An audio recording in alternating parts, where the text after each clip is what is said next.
ঐক্যই অন্তর্বর্তী সরকারের বৈধতা বলে মন্তব্য করেছেন আইন উপদেষ্টা আসিফ নজরুল। আর অ্যাটর্নি জেনারেল বলেছেন, ঐক্যে ফাটল জুলাই গণহত্যার বিচারে প্রধান চ্যালেঞ্জ। শনিবার রাজধানীতে ফোরাম ফর বাংলাদেশ স্টাডিজ আয়োজিত গুম খুন থেকে গণহত্যার বিচারে চ্যালেঞ্জ শীর্ষক সংলাপে এসব কথা বলেন তারা। এছাড়া 1 বছরের মধ্যে আন্তর্জাতিক মানদণ্ড বজায় রেখে জুলাই গণহত্যার বিচার শেষ করার কথা জানান ট্রাইব্যুনালের চিফ প্রসিকিউটর তাজুল ইসলাম।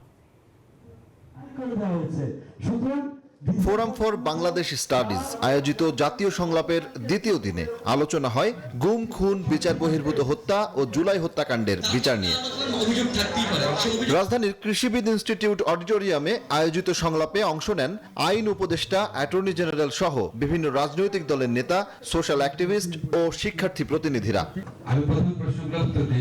কথা বলেন বিভিন্ন সময় গুম ও বিচার বহির্ভূত হত্যাকাণ্ডের শিকার ব্যক্তিদের স্বজনরা। কিছু মানুষকে অ্যারেস্ট করা হয়েছে, অনেকাংশ 80%-এরও বেশি এখনো অ্যারেস্ট করা হয়নি। বাংলাদেশে টোটাল বিচার ব্যবস্থাটা একটা সিস্টেমেটিক, জাস্ট একটা প্রসেস ওরিয়েন্টেড, এটা জাস্টিস ওরিয়েন্টেড না। সংস্কার আর নির্বাচন নিয়ে কথা বলেন বিভিন্ন রাজনৈতিক দলের নেতারা। অভিযোগ করেন, বিরোধী মত দমনের হাতিয়ার হিসেবে বিচার বিভাগকে ব্যবহার করেছিল শেখ হাসিনার সরকার।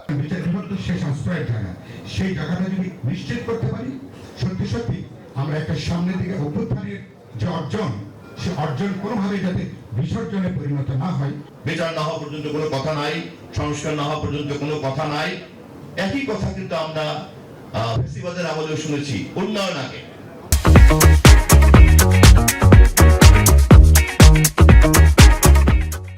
আগে সব উন্নয়ন হতে হবে, তারপরে গণতন্ত্র, জনগণ, ভোট ইত্যাদি। ফ্যাসিস্ট সরকারের পতনের পর সবাই ক্ষমতা দখলে মরিয়া, কিন্তু বিচার নিয়ে তেমন চিন্তা নেই বলে মন্তব্য করেন অ্যাটর্নি জেনারেল।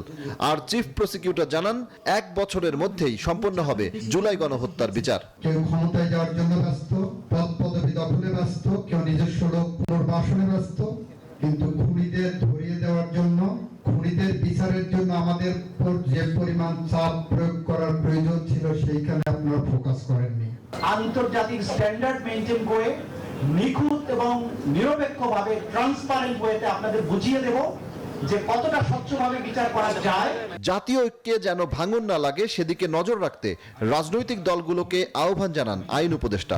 বলেন, গণহত্যার বিচার, সংস্কার ও নির্বাচন, এই 3টি কাজকেই প্রাধান্য দিচ্ছে অন্তর্বর্তী সরকার। আমাদের ঐক্য কিন্তু আমাদের লেজিটিমেসি, আমাদের ঐক্য হচ্ছে আমাদের সামনে এগিয়ে যাওয়ার মূল শক্তি। কোনোভাবেই এখানে কোন রকম যদি কারো দ্বিধাদ্বন্দ্ব তৈরি হয়, 15 বছর কি ধোজকে ছিলাম সেটা মনে রেখে আল্লাহর ওয়াস্তে ঐক্যবদ্ধ থাকে।